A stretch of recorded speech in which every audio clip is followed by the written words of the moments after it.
स्वतंत्र भारत के राजनीतिक इतिहास में कई बार बहुत बड़े बदलाव देखने को मिले हैं। इन्हीं में से एक तारीख 23 जून 1980 है। इस दिन देश के तत्कालीन प्रधानमंत्री इंदिरा गांधी के बेटे संजय गांधी की विमान यात्रा में मौत हो गई थी। वैसे तो संजय गांधी किसी बड़े पद जैसे किसी प्रधानमंत्री, मुख्यमंत्री और मंत्री जैसे किसी संवैधानिक पद पर नहीं थे, लेकिन उनका राजनीतिक रुतबा और दखल बेहद ज्यादा था। संजय गांधी को इंदिरा गांधी की राजनीतिक विरासत का उत्तराधिकारी भी माना जाता था, लेकिन 23 जून को संजय गांधी की मौत ने पूरे देश को हिलाकर रख दिया। उनकी मौत के बाद देश की राजनीतिक दिशा ही बदल गई। तो आइए जानते हैं संजय गांधी के जीवन से जुड़ी कुछ रोचक बातों के बारे में। नई दिल्ली में 14 दिसंबर 1946 को इंदिरा गांधी और फिरोज गांधी के दूसरे बेटे के रूप में संजय गांधी का जन्म हुआ। वह देश के पूर्व पीएम राजीव गांधी के छोटे भाई थे। स्कूली शिक्षा पूरी करने के लिए उसके बाद उन्होंने ऑटोमोटिव इंजीनियरिंग को अपना करियर चुना, जिसके बाद उन्होंने इंग्लैंड के क्रू रॉल्स में अपनी 3 साल की पढ़ाई पूरी की। संजय गांधी को स्पोर्ट्स कारों में काफी रुचि थी। वही साल 1976 को उन्होंने अपने पायलट का लाइसेंस भी बनवा लिया था। संजय को हवाई जहाज की कलाबाजियों का शौक था। साल 1986 को जब प्रधानमंत्री रहे लाल बहादुर शास्त्री का निधन हुआ तो फिर इंदिरा गांधी देश के प्रधानमंत्री बनी। इस बीच संजय गांधी भी अपने इंटर्नशिप के बीच में छोड़कर देश वापस आ गए। इस दौरान इंदिरा भी कांग्रेस पार्टी में अपनी पकड़ को मजबूत बनाने में जुटी थी।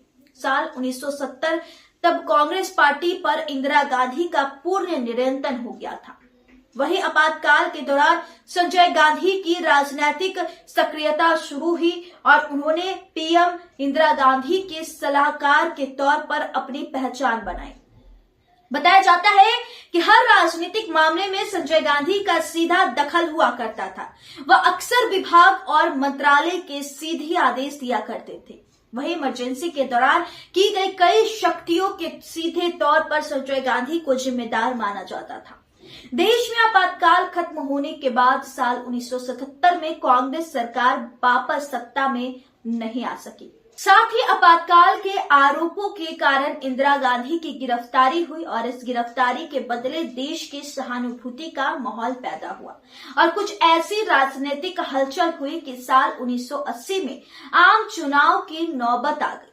इस दौरान संजय गांधी ने सभी को चौंकाते हुए पार्टी में ऐसे जान फूंकने का काम किया कि साल 1980 में इंदिरा गांधी प्रचंड जीत के साथ सत्ता में वापस आ गई। इंदिरा गांधी की सत्ता में वापसी के पीछे संजय गांधी की चतुर रणनीति मानी जाती है। इसके बाद संजय गांधी को कांग्रेस पार्टी का महासचिव बना दिया गया। संजय गांधी नई दिल्ली में सफदरगंज विमानतल के पास 23 जून 1980 को दिल्ली फ्लाइंग क्लब के नए विमान को उड़ा रहे थे।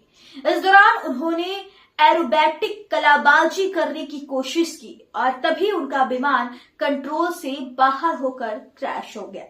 इस हादसे में संजय गांधी की सिर में गंभीर चोटें आई और उनकी मौके पर ही मौत हो गई। इंदिरा गांधी जी के पुत्र संजय गांधी जी विमान हादसे में चले जाने के बाद देश की राजनीति में एक और बहुत बड़ी क्षति थी।